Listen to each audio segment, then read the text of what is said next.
their deaths were for me to bring me to this point so that I can talk about the hard things in life. So I can talk about grieving and heartbreak and loss in a way that is straight head on. Let's dive in and deal with this rather than deny it. My guest today is Audrey White. She's a grief coach and an advocate for open conversations about grief and loss. Audrey's faced and overcome unimaginable loss, but she's really turned this personal grief into a tool for helping others navigate their own life shifts. Audrey shares her journey facing the tragic murder of her brother and the loss of her parents, among many other family members during the pandemic. These events shook her world to its core, leading her on a path to seek understanding, healing, and eventually a mission to guide others experiencing their own loss. This is not an easy story to hear, but I think it's a crucial one. It's a tale of loss, of pain, but also of recovery and finding purpose in the face of this loss. Before we jump into today's conversation around grief and empathy, I wanted to thank my Patreon members, Tracy, Mickey, and Emily, for not only being fantastic friends, but also sponsoring 2 episodes a month. The Patreon community is one of the easiest ways to directly support the show and its production. So as you probably know, I do all the elements of the life shift on my own, so any support that you could offer is greatly appreciated. If you're interested in checking it out, please visit patreon.com/The Life Shift Podcast, and you'll find all the information there.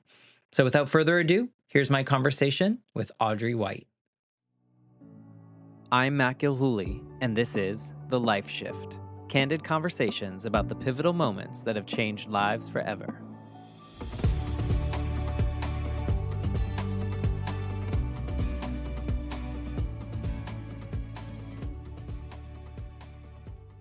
Hello, my friends. Welcome to the Life Shift Podcast. I am here with Audrey today. Hello, Audrey. Hey, Matt, how are you? I am good. We were just discussing kind of like how our mornings have gone so far. And sometimes that good response is my probably trauma-based response of like, this is what everyone's expecting me to say. I'm good today. Thank you. Yeah, exactly. I don't know if you've experienced that. Oh, completely. And yet I think I'm at this point where it's like chaos is going to happen and it is all good. It is all good. Because we've pretty much survived some of the hard moments and we're still here and we're kicking and we've learned from those moments. And so these little mishaps of maybe not the greatest of sleep or these little gnats that are flying around my office right now, I think we can make it past these. I think we can.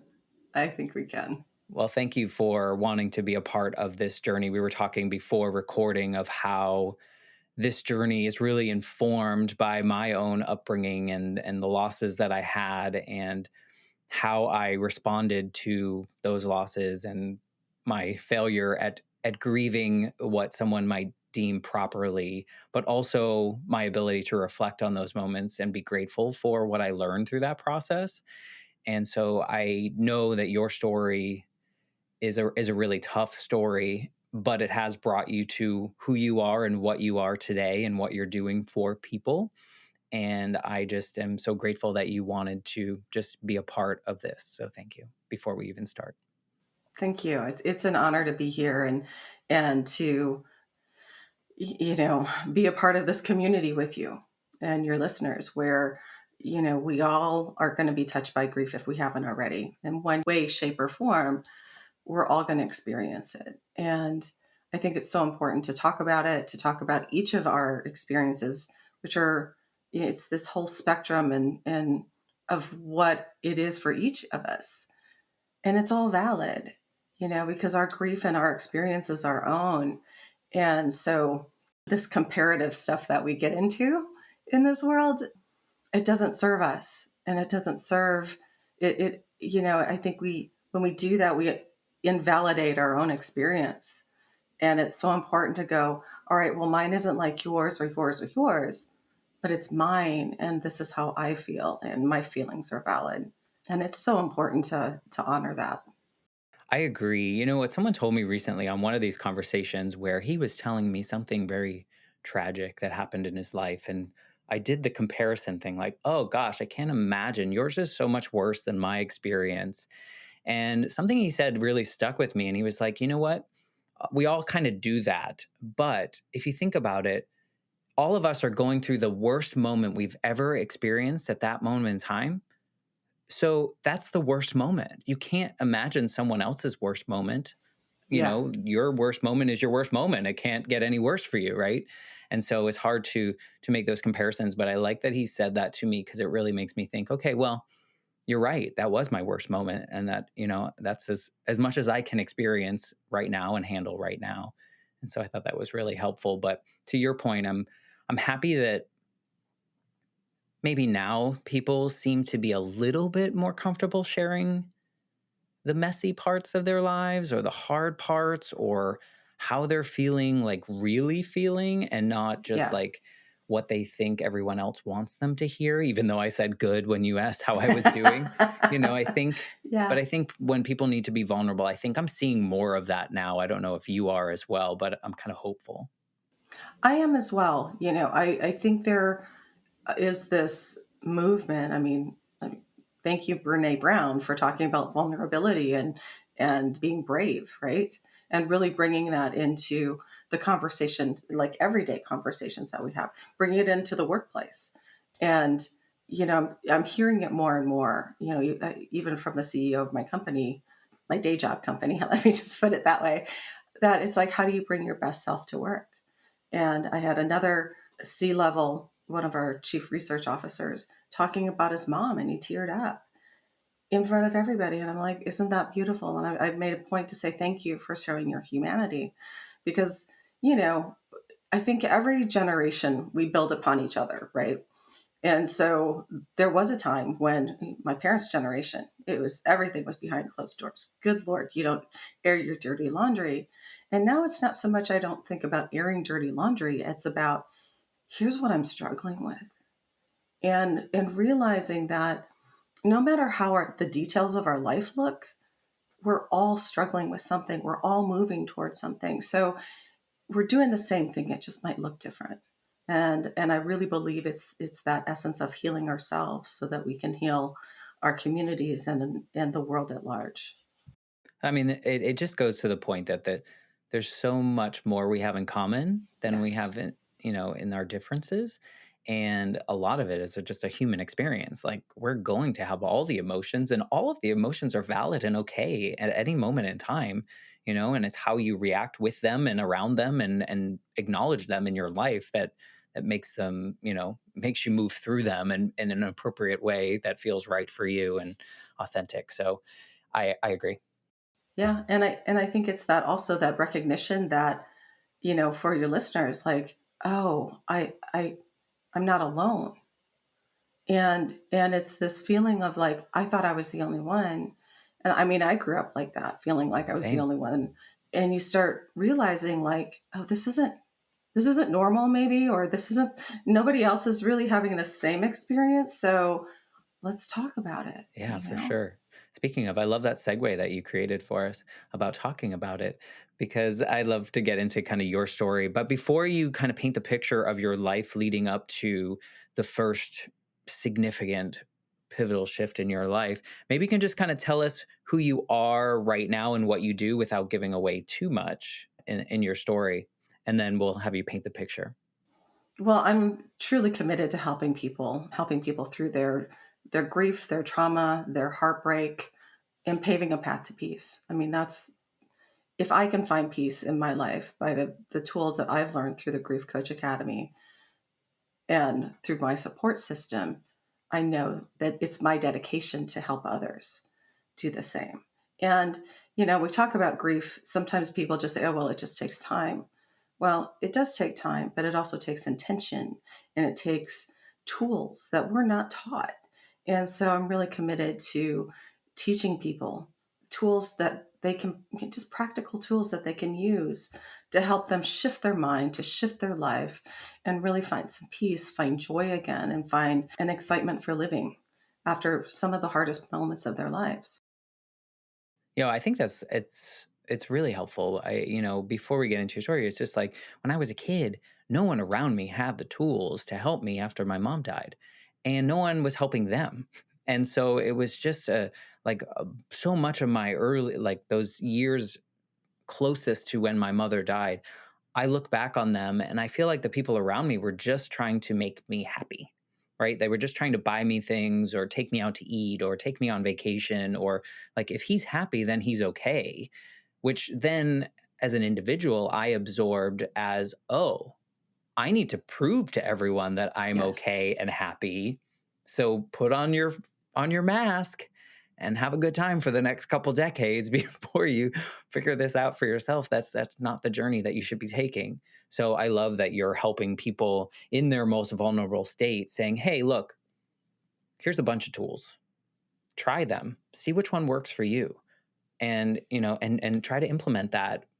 The word that you said though that I think is so important is that intention word, because you really have to want and be ready and to like just dive in, because it's not easy. It's not. So No, anyway, not at all. thank you for what you're doing for the world though. It is. Whew, I still get chills about it.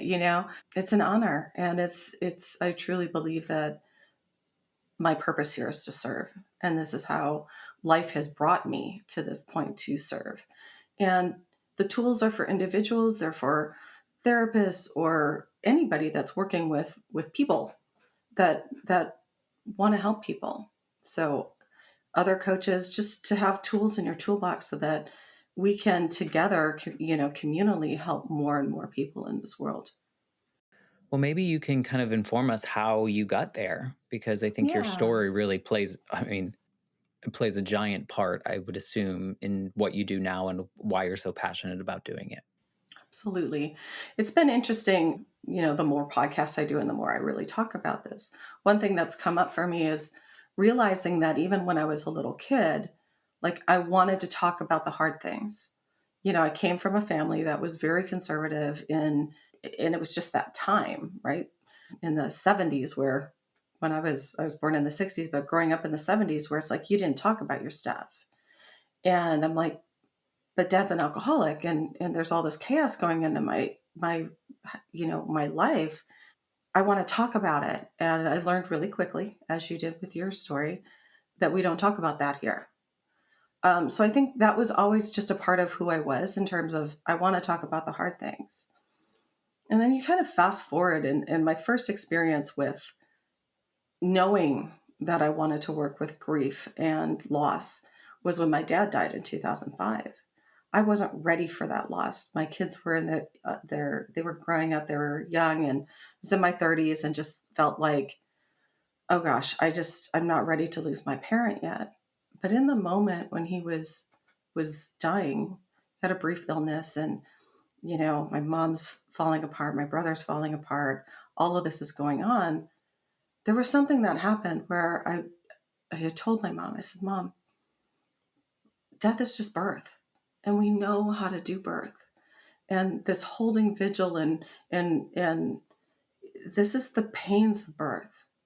We're just birthing them to the other side, whatever that may be for you. But it's just the process of the letting go and the becoming of what's next. And so I don't know where those words came from. But in that moment when he was passing, I just held him, hand on his heart, hand on his head. And for the first time in my life, I felt I knew why I was with this family. It was like, oh, this is why I'm here. This is why I felt like the outcast or the black sheep or whatever you want to call it. I'm here because they don't know how to do this and I do. For some reason, it was just innate. And that's what I knew I wanted to work in grief and loss. I just didn't know how to get there. In those growing up experiences where you were kind of shut down, were you ever able to talk about the hard things? Was there an outlet in your family at all that you were able to bring those things up? Or was it always just like It was totally squashed. everyone? Yeah, yeah. It's interesting that, I mean, that says a lot. That's something that was a fire stayed a fire and Hmm. stayed in you, because I think a lot of us get shut down on things very, very regularly, and then a lot of us just kind of give up in that way. So it's that's why I asked that question, because it's, like so many times people pour water on our fires and they never come back. But it sounds like yours was just kind of simmering there for this moment. Oh, yeah. I truly believe in. Thank you. I think that's a beautiful way to put it. It really never that never left me. And, as the youngest of three kids, my oldest brother was 15 years older. My middle brother, who had another long story, but seceded from the family, as I like to put it, he was 11 years older. So I grew up pretty much as an only child. And so there wasn't anybody that I could really talk to. And plus with the trauma that I had gone through, I knew it's like we don't talk about this. And so I learned really early on to take on that role of, oh, they can't handle it. So I just need to deal with this, right? They've shown me they can't handle it. So it's interesting, but I truly believe that that's why I'm able to do the things that I'm doing now. So when your father was dying, you looked around the room essentially and was like, oh, Oh, this is why now is the time. Now is the maybe possible opportunity to let that fire out a little bit and help. Were yeah. you able to? Like were your family members receptive to this at this point? Um, yeah, they were. Okay. Because before that we didn't really talk about it, and but even still, it was like, it. I felt like that was the opening, but I didn't know what to do with it, and I didn't personally have all the skills and tools that I needed to really be comfortable to talk to my mom about what she was going through after her partner of 50 some years had passed. Or, my brother and we had always been really close, even with the age difference. But he was able to see me not as the 12-year-old anymore, in his mind. And so we became a lot closer, which as we were going through our adult life, we became each other's rock in the world. So in that way, yeah, I mean, I had that eventually, but I didn't have the tools until, kind of fast forwarding until I think it was 2019 when I was dealing with heartbreak and lawsuits and being in debt from an ex who really, you have all these hopes and dreams when you're with someone. And and I really believe that with how I grew up and the trauma and the just what I experienced, it kind of groomed me to, well, it's my responsibility to just love is me sacrificing everything, every last thing of myself, like bleed me dry, and that then you'll know that I love you. Well, there's people in this world that will take that, and they will take everything, and they'll take everything, and they'll take everything. And so I was really left in a state where I was really doubting myself. I had, I was doubting my intuition. I was my self-worth, everything was just, I felt like the shell of who I used to be, and definitely who I am now. But I had to go through that to reach out and actually find some help. And the universe kind of brought me Aurora Winter, who is the founder of the Grief Coach Academy. We were in a class together, and I didn't know her, and but she had these books on grief, and it was just immediately drawn to her, and she went, "Oh, these are for you." And it was just such a beautiful moment. And I immediately, like, we had a conversation the next day. I signed up for this going, I don't know how I'm going to do this because, like I said, I had a lawsuit and debt and blah, blah, blah. And I'm like, it doesn't matter because I know that this is the path. If I feel this pull, I have to do this for myself. How did you find the ability in that moment?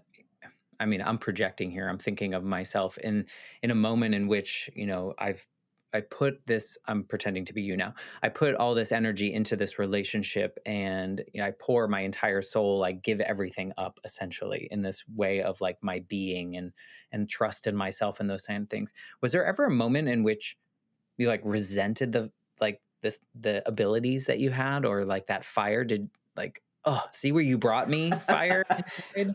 See what you Yeah. did to me? Was there ever, because I feel like I've been in situations like that in which I was like, those things that I now rely on have also brought me into this space where I've kind of been burned in a different way.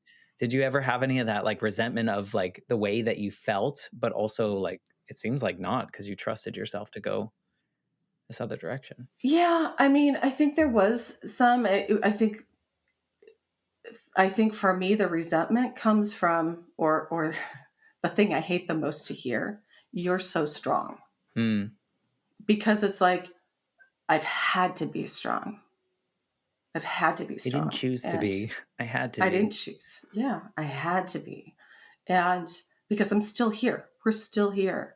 And it was this really belief that I have to save myself. I can't rely on somebody else. And I did that and it didn't work. And so how do I come back to myself? And I didn't like myself at the time.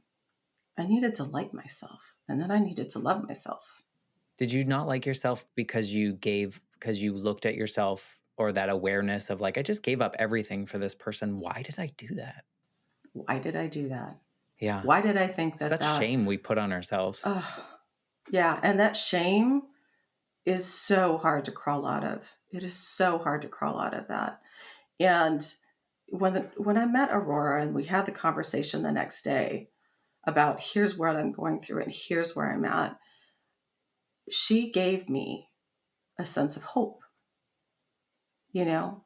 And she walked me through a process that we use at the Grief Coach Academy, that I use with clients, I use with myself, I use with friends, of it was enough to, it's called the peace method, and it was enough to just like take out that one brick to let a little bit of light in, to give me a little bit of hope that life could be different. And just that one conversation really changed my life. You know what, the visual that I get is like this closed off version of you where that fire inside is struggling to stay lit, and then you have the crack of the oxygen to let the light, to the flame of the candle gets a little bit brighter. It's not like lighting up the room, but you can probably take a couple steps with it. That's the Yeah, visual I get. yeah. Was it something about her approach? Was it story based, or was it, like here's not forgive me, here's how I fix you? Or was it more like, here's what I went through and here's the experiences that I went through that you connected with and gave you hope? Yeah, it was definitely her experiences on why she created the Grief Coach Academy. I mean, she lost her husband when he was 33. He had a massive heart attack in their bed. They had a 4-year-old. And so hearing her story and how she survived and learned how to thrive and then to give back and help others, I'm like, I want that. I want that from myself. The power of stories. I mean, validating the Life Shift podcast, it's like we share our stories so that we can hopefully like you said, let someone feel that they aren't alone in their circumstance. And so you hearing her story, you're like, it's not the same, but I felt the same. And look at where she is now and look what she's doing. Maybe you added a little trust to that hope and you're like, let's go. And I looking back on my life, and I think it's really important that we have this ability to kind of look back and go, in these pivotal moments in my life, I've always had, and for me, it was mostly women who have just went, I see this in you, and I know you can't see it in yourself yet, but I'm going to hold this for you until you can come here and hold it yourself. And so I've always had this stair, or this bridge of these amazing, really strong women in different ways appear in my life to go, I'm going to hold this for you. And now for me, that I love that analogy, and I love being able to do that for other people, because when someone's breaking down and falling apart and their world is falling apart, there's a part of me inside that's like, oh, this is so good. You just don't know it yet, Hmm. because you're going to be able to put yourself back together the way you want, and not the way we were taught or domesticated, or how we were, how we grew up. You actually get to decide what you put back Oh, it's for so yourself. impossible in the moment, though. You can't, it's No. like, that's never going to happen. Like it just, there's such dire straits. And for someone to be willing to hold part of that heaviness with you Yes. or, alongside you, or just like hold your hand and be like, look, I know, I get it. And we're not going to do it all at once. And it's, we're going to try little things each time. So, Yeah. I And love you'll that get she's there. kind of changed that trajectory for you. Was she able to, clearly she was able to kind of help you through the Yeah. grief of losing yourself. It really wasn't about the relationship, right? It was more about No, it was about losing myself, and why did I allow that? You know, and to some degree, I mean, this is, you know, years later, I'm still kind of like, oh, now I understand. Like you put the pieces together all the time, right? It's like, oh, the trauma from my childhood, and this has, it kind of, it's like, oh, I was totally groomed for this, in a way. And it was like the perfect storm. It's kind of amazing to look at it that way. And she kind of helped you with the grieving of losing yourself. And I mean, I know that's not even the most, I mean, I can't, I don't know if most is the right word, but there's more significant there shifts are. that coming. But, that seems to be the first time where someone else saw you and saw, like, not the word potential, but like something like, you can do this. Like, you You can can do make it through, this. you can create your own journey. And that probably gave you a little bit of confidence too in that fire. Absolutely. Absolutely. And like I said, just learning the tools that we're never really taught. We're not really taught how to be a human in this world and dealing with our emotions. We're not taught how to deal with the hard emotions. I think especially as women when I was growing up, you know, any kind of anger or intense emotion, it's like, oh, that's not acceptable. Let's tone it down. Or, Can you shift that to crying, please? Like, I feel like, yes. and it's the opposite for men. It's like, can you shift that to anger? Because that's more acceptable. Yeah. Mm, Yeah, I get exactly. it. And it's different for, men and women. It's different for, in different cultures, what's acceptable and what isn't. And but we're not taught tools of how to manage it and how to, we for the longest time I really believed my thoughts because I thought they were real. Well, they were valid at the But they were time. valid, but they're not, I didn't know that I had the power to change it. And so going through the training, it really helped me go, oh, I can shift this. I can shift this. And how empowering is that? And how empowering for someone who is going through their own personal hell right now to go, oh, okay, maybe I can do this. It's just giving some hope to someone. And so that really gave me a base to work from. And little did I know that I would need it, and the entire world would need it when the Yeah. pandemic hit in 2020. So to kind of continue with the story, as the world was shutting down and we were all in this state of what's happening, we lost our connection with community, we lost how to be in the world the way we knew. And it was this collective grief that we didn't know to label as grief at the time.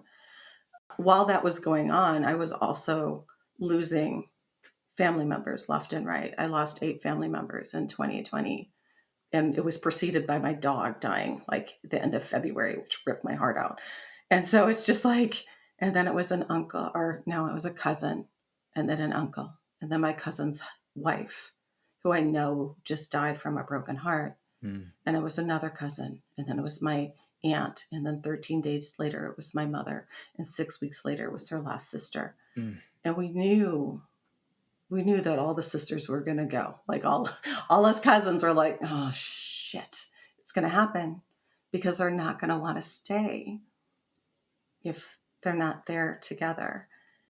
Compounding the 2020, Oh, like, is it ever going to end? Are we ever going to, like, what is life anymore? I can imagine losing all that, but then also not seeing a future because you don't yeah. know where we're going at this And moment. you couldn't come together to grieve, you couldn't come together to celebrate people's lives.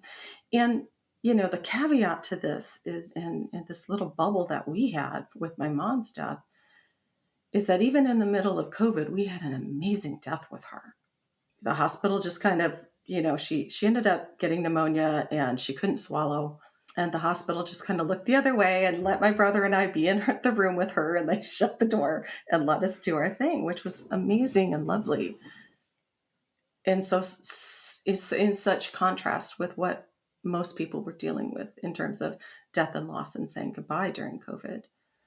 But with my mom, because I, one, wanted to speak the hard things, and two, had these tools and to finally really talk about grief head on. I told her, like, once we'd ran all the tests and we knew what was going on, I'm like, Mom, you can't eat. You can't even take a sip of water without choking. We're in our final moments. We really only have days together. And are you ready to die?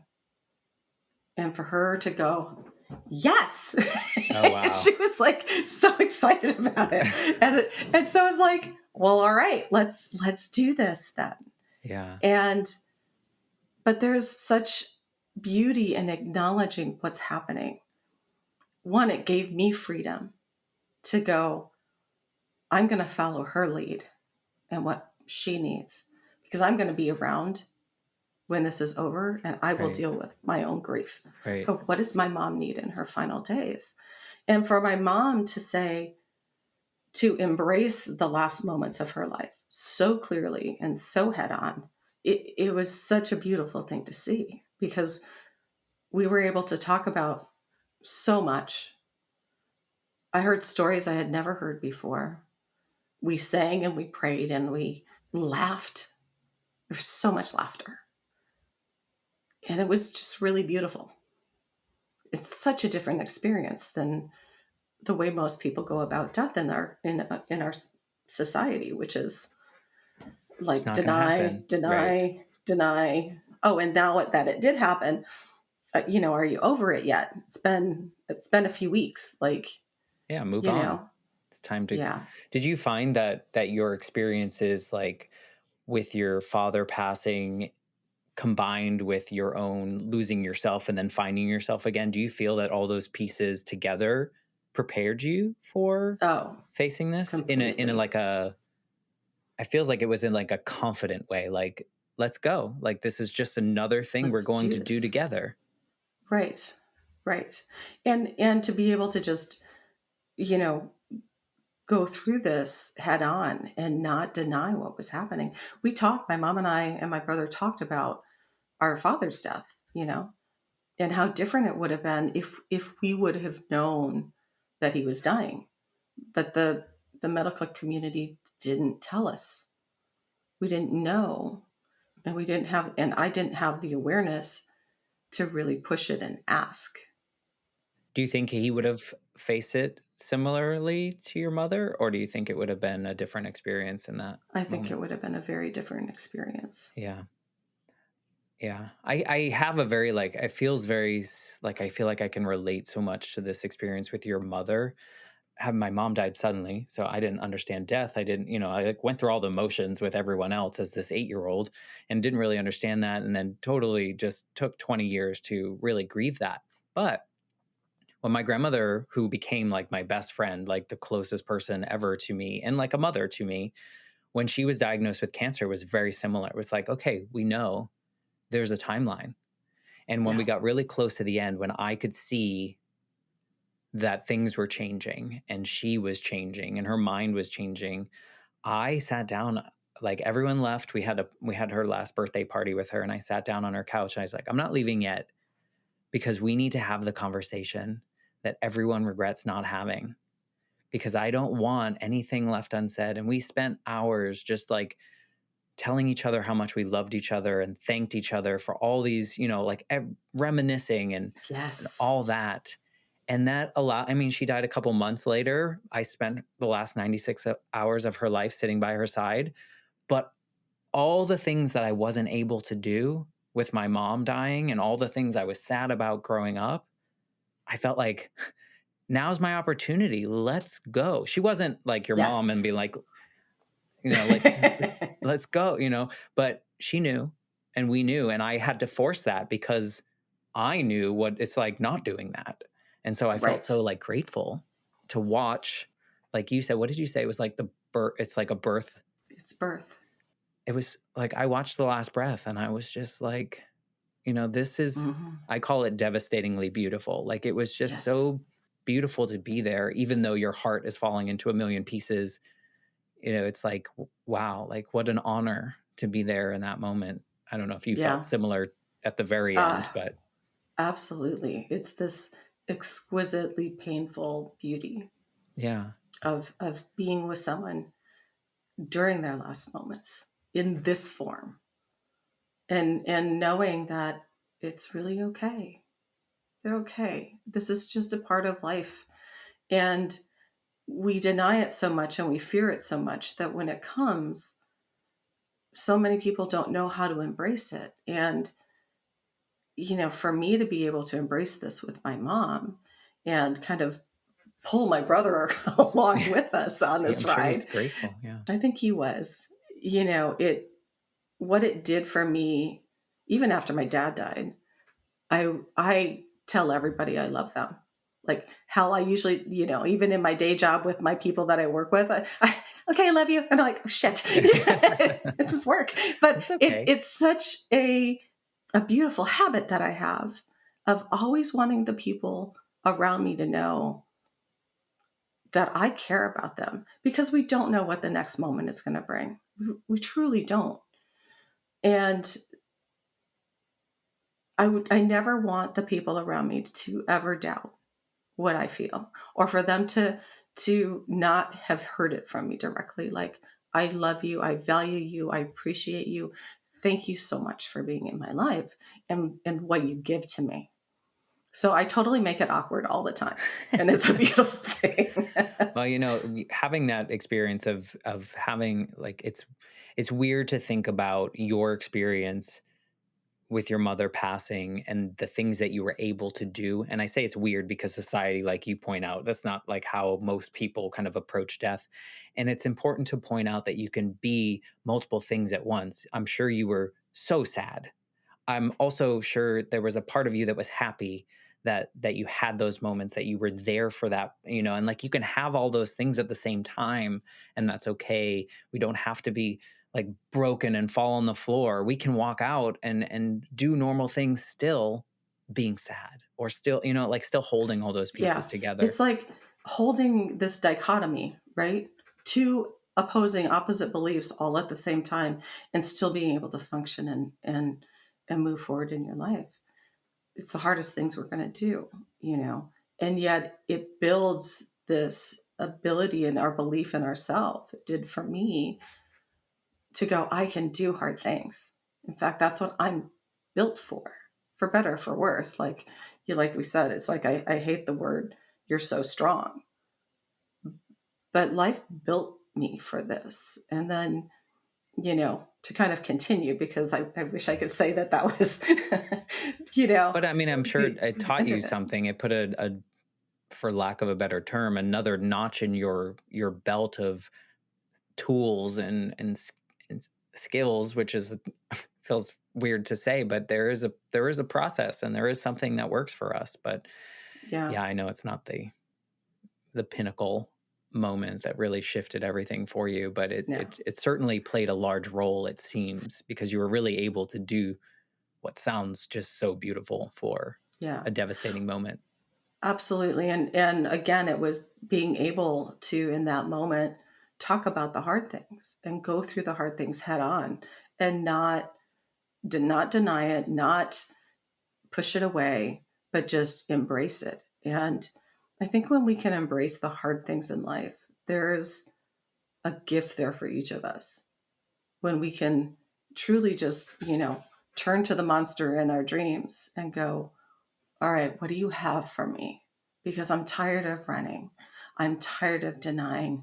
I'm tired of this, because it takes so much energy from us to push something away, rather than let's embrace it. And what do I need to learn? What are the gifts that you're here to teach me? And can I still find beauty in this painful moment? Before you jump on, I feel like we're so conditioned or so taught to worry. And it's that monster, that worry monster, it's just like everything that could possibly go wrong becomes part of your worry. And it's just like the things that go wrong, yes, they are terrible. But I think the manifestation of that worry can be even more detrimental than the actual Yes. moment. And Yeah. so, yeah, Yeah. that's kind of how I relate to that how I was conditioned to just worry about like anything that could go wrong. But Yeah. things are going to go Yeah. wrong. Yeah, it's true. Like Bad this is things are going part to of our happen. human experience, right? Like we're not going to just we're not here to live, and I think this is the lie that we're taught, right? That we're going to have this beautiful perfect life, or that's the goal, is to have a life and create a life where there isn't any pain or any, any humanness to it. And yet that's not, I don't believe in that anymore. I just believe that we're here to experience what life has to offer us, because it's going to offer us a whole variety of experiences. And are you able to find the beauty in it? I think that's what I was going to say. Perfect is not the right word, but I feel like these experiences are what make a full life, Yeah. whether we want to say it or not. I tell people all the time that if I could go back to 1989 when my mom died, I probably wouldn't change anything because I know who I am now. I know what that moment, not that I want that to happen, but I know how different my life would be. And it, in some ways, it maybe it wouldn't be as good or as fulfilling or whatever it may Right. be. So it's hard, but I think these bumps in the road really shaped who I am and make that fulfilling life for me. But Yeah, let's absolutely. move forward in your story to Let's see move how. forward. Oh my gosh. So, 2 days before my mother passed, I found out that the company that I was working for was acquired. And so, for the whole next year, in the middle of COVID, our small company was acquired by a large company. And so then you have swaths of people that I've worked with for years gone. And you send an email and it's like, oh, I didn't know that person was gone. So again, it's this whole year of loss in some in a big way, of the culture that we had created as this company, as this loss of the people that I had worked with and loved seeing and interacting with, loss of my team. So it was a whole nother year of that. Come 2022, I was like, I've had enough. Like, just I need a break. And I finally I went to my doctor, and he's like, you need a break. We're gonna put you out for a little while. So I took some medical leave, and I'm so grateful, one, that I have the ability to do that, and that I had a doctor that was supportive to say, you need to take care of yourself, Mhm. and I'm going to help you and guide you and give you some tools. And I knew to advocate on my own behalf, to That's big. go, I'm going to break. And how do I not do that? I've pushed myself to as far as I need to go, and now it's me. So that's what the beginning of 2022. And so I'm like, all right, taking care of the health stuff that I had ignored, really just taking time to breathe again and learn how to a chance for my nervous system to come back down from all of that. And then I got a Facebook message on the night of March 21st of 2022 from my brother's neighbor. And she said, please call me. And I knew, when you pick up the phone. And I called her, and she said, I don't know how to tell you this, but they're both gone. And I said, she killed him. My brother's wife murdered my brother and then took her own life. It's something you don't ever expect you're going to have to deal with in life. So having that unexpected loss, that tragic loss, that traumatic loss, my brother died from gun violence. He died because his wife of 42 years was mentally ill and didn't get the help that she needed. And he died because he chose to stay. A lot goes into that. Yeah. And for that moment, for me, it's surreal, because all of a sudden, yes, there's a part of me who is on the floor crying and screaming. Right. And there's another part going, is this my life now? Is this, Mm. what do I do? When does it end? right? Like, When does it when end? does all How this, do I just yeah. get through this? I'm telling my children that their uncle is dead. I have to call my daughter who's on the East Coast, right? And all of a sudden, I'm on a phone call with the sheriff. Like, what world did I just enter? That was probably the most pivotal experience of my life of losing my brother. And his picture's here. So, And you'd think, like, if we look on paper, you've experienced so much loss yeah, that if we look on paper, you're like, oh, well, just here's another one. Like, I feel here's like another one. so many people be like, well, she knows how to do that. She went through that. But the circumstances brought you to your knees, Oh, essentially, right? gosh. Like, you're like, I don't know anything Absolutely. now at this point. Yeah, because, you're not prepared for this. No, And no one should ever be prepared for that. exactly, exactly. I don't think that that's something that society needs to teach us to be prepared for. I think that that stuff needs to be eradicated in its own way. Right. But yeah, I can imagine the because I heard in what you said that I don't know if you attached anything to this. I have a friend who's experienced something similar to this who attached something to this in which you said my brother died because he chose to stay. And was there a piece of you that had this like another emotion of like anger or feeling towards the fact that Oh he stayed? gosh. There's so much wrapped into this. Right. Yeah. Because this was a this was a planned event Mm, by my sister-in-law. And so I had to deal with lawyers. I was thrown into this. They lived in Kansas. I lived in California. And so I was flying out to be there to handle everything, as the only one left in the family. And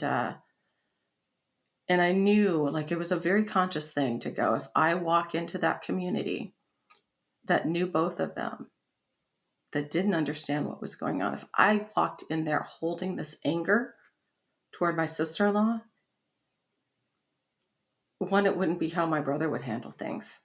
So I wouldn't honor him. And I'm going into this community who's grieving.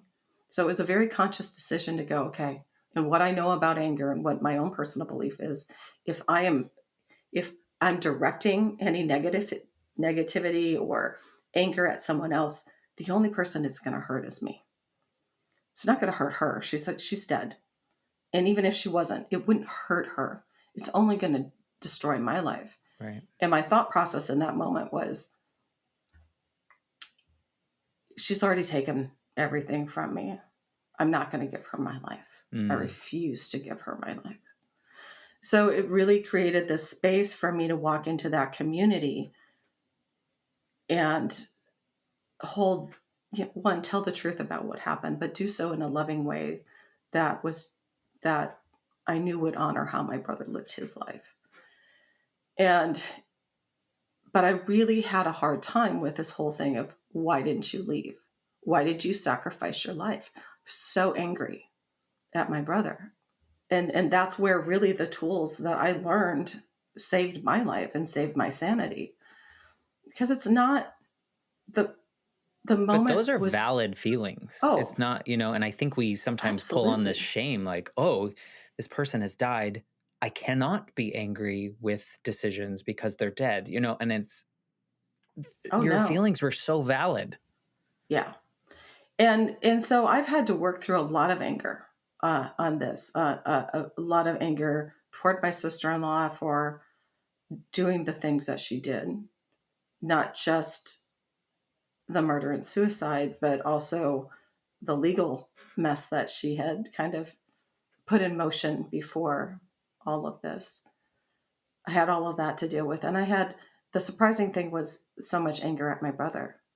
And because of the tools that I know through the Grief Coach Academy that we teach others, I use for myself, it was this thought, we have the moment that happens, and that's painful.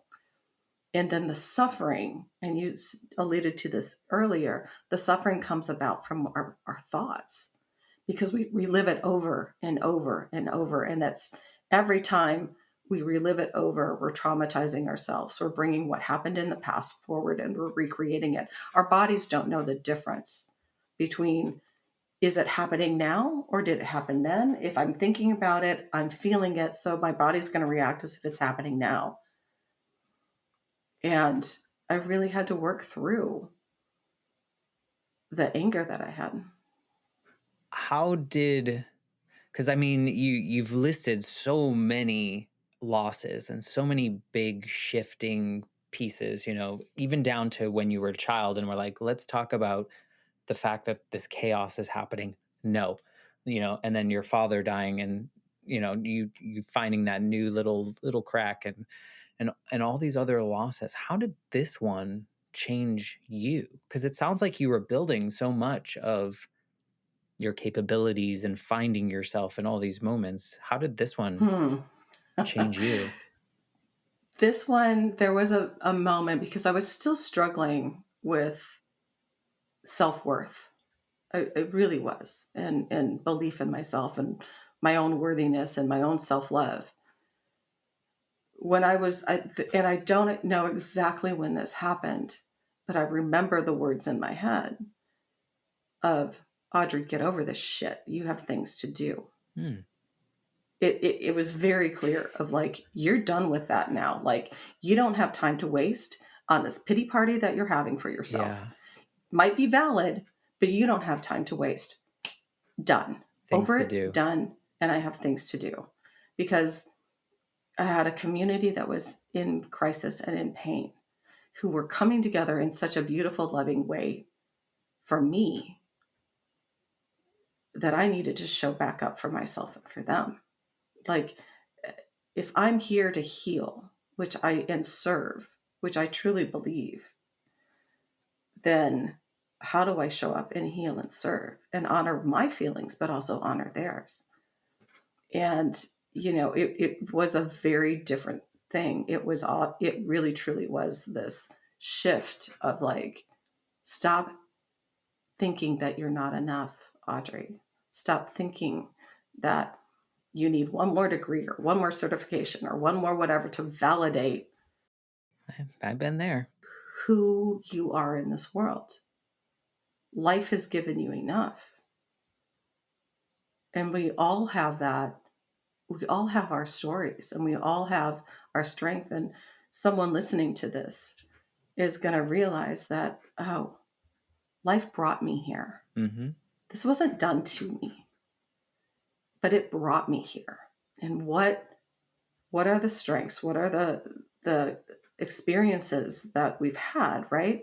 That bring us to these moments of like, now I get to choose what I'm going to do with this. And I think that's a really important distinction because we think so many times, and I was there in many parts of my life, and I'm sure some of your listeners are there now, of going, what do you mean I have a choice? I don't have a choice in this. You don't have a choice in what we experience, but we truly do have a choice in how we attach meaning to it, how we choose to move through it. Are we going to choose to move through it with love or pain? It's fear and love, right? And I just don't want to live my life like that. I did for a long time. It doesn't work for me. And it doesn't serve their memories. It doesn't serve the world at large. It doesn't serve me and my children. So it really is this sense of, it has given me this drive to go, their deaths were for me to bring me to this point so that I can talk about the hard things in life. So I can talk about grieving and heartbreak and loss in a way that is straight head on, let's dive in and deal with this rather than deny it. Yeah. I mean, I think also this ability to find the self compassion and the self love that maybe you were lacking a little bit of, by finding that, it seems like you would be even better prepared and helpful to those that you're aiming to help through their own grief journey. Because I think when we're not fully in love with what we are and what we offer, it's not as genuine or it's not as helpful to the other people because, we're humans, we can see through some things, and we can see that something. So do you find that this self-compassion and self-love has helped you help other people more effectively?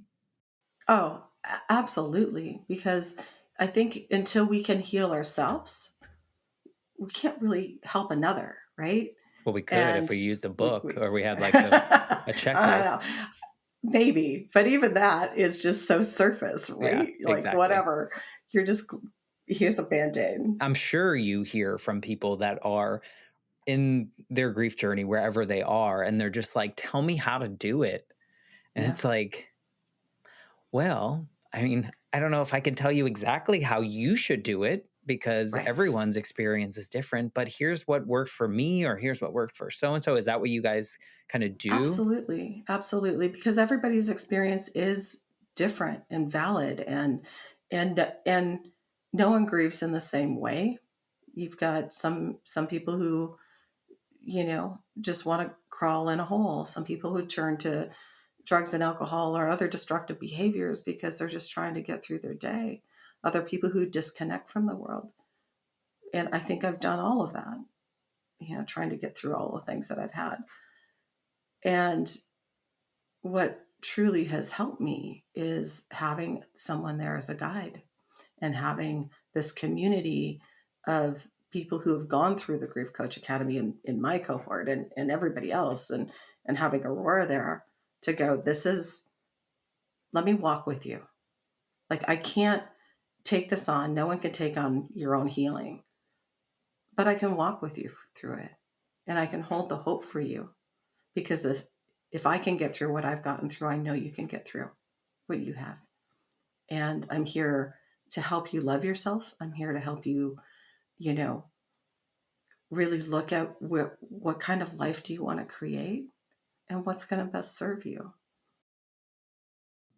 I like that. I think it's very important. The more I do the show and the more that I share portions of my story and my grief journey, both losing my mother and then my grief journey after losing my grandmother, a lot of people will come to me when something in their life happens. And I'm just like, what I've learned now is that I can't tell you how to do this. But what I do tell people, because there's nothing right to say at that moment, really, but I tell them what works for me is to acknowledge however you're feeling at any moment in time and realize that that's okay.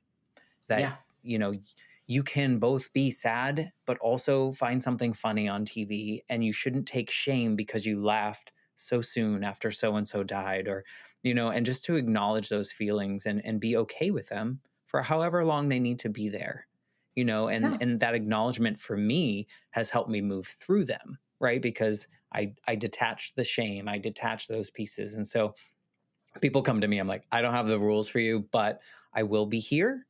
I'm here if you need me. But this one piece of advice is just be okay with however you're feeling at any moment in time because you're human and there's no telling what's going to bubble up or if that fire is going to be out or on or whatever it may be. And all of it's valid.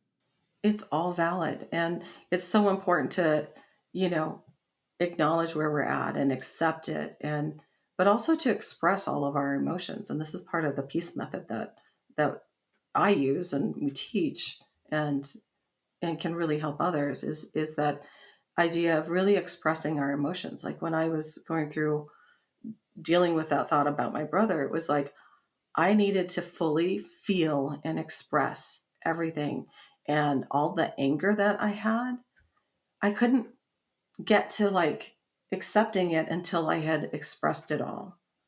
Can't push it And down. like empty it out, empty it out, empty it out. And you know what? It's going to come around again. Oh, God, I thought I did this already. And it's like, all right, there's another level that I need to dig out and express and get out so that I can accept things. And maybe there's a greater truth. And what I got to is, he would have willingly sacrificed his life for anybody. He willingly sacrificed his entire life living with a woman who had mental illness, who he knew from day one. He chose to stay. And as much as it's painful for me, and I may not have chosen the same path, I can accept the fact that he lived his life in his integrity and in his values. And that acceptance and that knowing that even to the moment that he died, he was choosing that. And one thing that was so incredibly painful, but I'm so blessed now that I got to see this, is she killed him a few days before her birthday. When I got to Kansas and I'm going through their house, I found the birthday card that he had written to her that he was to give her in 3 days. And it still said, "When I look at you, I see the woman that I fell in love with." Mm. He chose to stay, even though it was incredibly hard and he lost so much of his own life due to really focusing on her and what she needed and making her life okay. But that's who he was as a person. It's not it's not my job to deny that or not accept that. No, I think there's a lot of value in that, and I think it comes with a lot of self-awareness and experience and the things that you've gone through that have kind of taught you those things. I like to kind of wrap up these conversations with a question that I kind of ask everyone. And I'm wondering if, knowing what you know now about your own journey and the things that you've experienced, if you could go back to the little version of you that was told to kind of keep quiet, we're not talking about the hard things. Is there anything that you'd want to say to her about this journey? Mm, don't let go of your fire because it's going to serve you. And I know it's hard right now, but I've got your back. So you're not alone. It feels like you're alone, but you're not. I think you might have heard it because you kept Yeah. that fire, you kept it burning, I think that little girl heard someone telling her like, this is going to serve you. Don't let go of it, because so many of us, like I said earlier, would have let that water that everyone threw on it, just let it burn out and we move on to something else. So, that little girl kept it going, and it's really served you well. And I just appreciate you sharing this story. If people want to learn more about like what you offer in this experience through who you are, just want to connect with you and tell you their story or tell you something about your story, what's the best way to get into your orbit? Going to my website, which is www.griefcoachacademy.com or www.audreylaurawhite.com. Either way gets to me. I'm also on Instagram at Grief Coach Academy or Audrey Laura White. You can find me on LinkedIn, kind of pretty much Everywhere. all the social platforms. What's your And MySpace? oh, yeah, no, but but they can also, when they're on my website, we have 5 free videos that they can sign up for to receive that gives them a taste of what we do at the Grief Coach Academy. That, I can go through the peace method here, but what's going to be most effective is for people to go, well, what is that? And how do I find peace in my life? Go to my website and download some videos. Go to my website and book a call with me, or come on Wednesday nights and let's have a conversation about what's alive in you and what's what is the most present thing that you're dealing with, so that we can be there together. Community is so important when you're grieving, and so important as we're going through the hardships in life, to know that you're not alone and we've got you. Well, thank you for sharing your story, and I hope that if you're listening and you're in that space, or someone that is, that you will send this episode to them and connect them with the Grief Coach Academy and all the things that you're doing. I think it's so wonderful, and you're kind of using that light that little girl had, and kind of just helping others light their own candles in a way to so Absolutely. that they can serve themselves. So thank you for being a part of this. Matthew, thank you so much. This has been Truly a blessing to be here this morning. I so appreciate you. Well, thank you. If you are listening and you're enjoying these episodes, if you would share it with a friend or do a review, 5-star rating, whatever floats your boat, I would love that. And I will be back next week with a brand new episode of the Life Shift podcast. Thanks again, Audrey.